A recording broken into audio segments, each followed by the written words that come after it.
Hi everybody, I am headed home for my clinical. Got a little bit of drive time in the car, so I thought I would, maybe talk. Had a really good night at clinical. I enjoyed it a great deal. Again, learned a lot of things about myself and the kind of nurse I want to be. Kind of sat in room and talked to some of the clients after they had a group. Really young, strong guys with their whole lives ahead of them, and just feeling like complete despair, like they have nothing in front of them, and confusion. And it's funny because my instructor started talking about how with addicts they have such black and white thinking. Kind of thinking about my own issues with food, my own addictions to food. And I don't say that in a way to minimize drug addiction, because I don't know how it is, does a drug addict just basically look at somebody who eats too much and say, well, don't eat too much? I don't know, though. Then again, the person that's addicted to food can look at the drug addict and say, well, you can just abstain from the drug the rest of your life. Food you still have to eat to live. All of these are age-old arguments you hear forever. But I think maybe the key to it isn't so much arguing about the behavior, but maybe seeing the commonalities about where the behavior comes from. And honestly, I really see no difference between taking a drug and checking out, or me checking out by binging on food or not dealing with stuff. I have to tell you today, after I talked to the investigator at the state of Rhode Island, I just really was made to feel like all of these signs on the wall that tell me deep in my gut that my sister is not safe, I really kind of started questioning myself, and I was like, am I overreacting? Am I doing the wrong thing for my sister? There was one point that the investigator said to me, well, I met with your sister back on, and she didn't know what date she met with her, but it was back before this most recent event. And your sister seems happy. She likes her roommate. She doesn't want to move or go anywhere. She seems very perfectly content.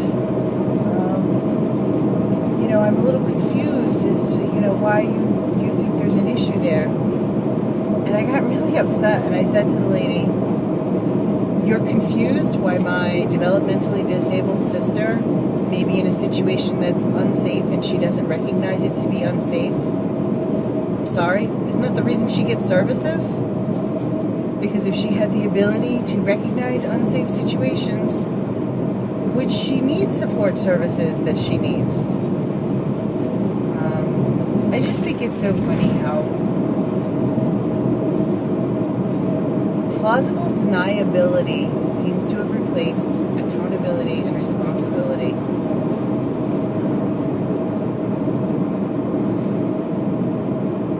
And again, that whole, I need to keep in my mind as I'm going through this process with Sarah, and that this is about Sarah as the person, as the individual, as the human being. This is not about me being Sarah's big sister. And this certainly is not about Sarah being worth $77,000 a year to an agency. While all the rats scramble to cover their asses and make up stories, and people who can't be accountable, people who are liars and make up stories, they're not safe people. And they're not people that I would choose to have in my life making major life decisions for me.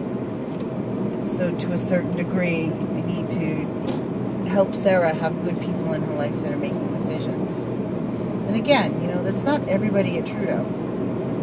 If people were truly interested in the quality of Sarah's life, they would actually talk to the direct care staff who've actually been taking care of her and care about her. the vibe I get is those people feel like they can't say what they need to say either. So anyway, back to me. I know that this stuff with my sister has really gotten me emotionally worked up and whatever, but I think that one of the keys to paying attention to this weight loss thing and staying on track with my goals is, and now, back to me. So, I feel like I haven't done a good job this week tracking my food. In fact, I have not done a good job this week tracking my food.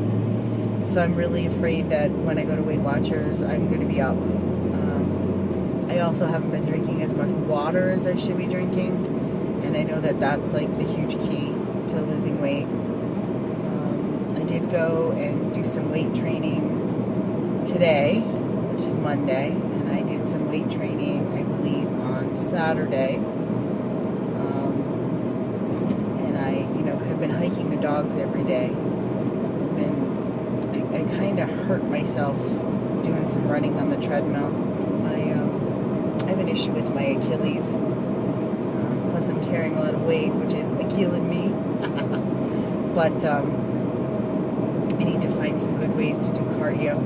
I actually talked to my friend Kristen, who's going to kind of hook me up with her personal trainer to see what can be done.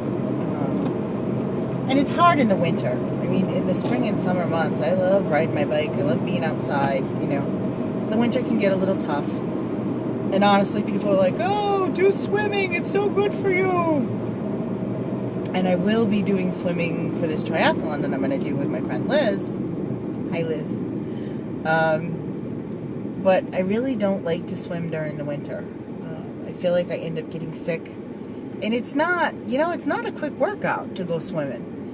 You got to go in, you got to change, you got to put your suit on. I don't know. It just seems like there's an awful lot to do, but maybe I'm just making excuses.